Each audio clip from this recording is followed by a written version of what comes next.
The first day that I walked out on the tarmac towards the Apache helicopter, the helicopter that I was going to fly, was a winter day. But the shivers that I had going up and down my spine had nothing to do with the temperature. I was more than a little bit excited and more than a little bit scared. In the early 1990s, the stories of other women doing the same mission, flying the same aircraft, simply weren't available. I was one of the first women to fly the Apache helicopter in the United States Army, and I simply didn't have those stories and those lessons learned available to me.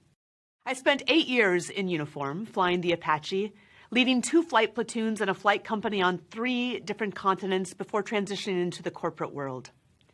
And over those years, I had to figure out my own way. Years later, I heard from a young lieutenant who was just getting ready to start her own journey, and she reached out and asked if I would help to mentor her. And I wondered, how can I bring more stories to bear for her? How can I bring more lessons than just my own? And that was really the genesis of the Grit Factor. I reached out to other women leaders in the vanguard of their military fields, including a 4-star general, Ann Dunwoody, the very first 4-star in the United States Army, Shay Haver, one of the first women Army Rangers, a Navy submariner, a Coast Guard rescue swimmer, and aviators from 3 different generations.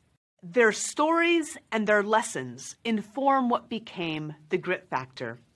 It's exactly the book that I would have wanted when I was starting out.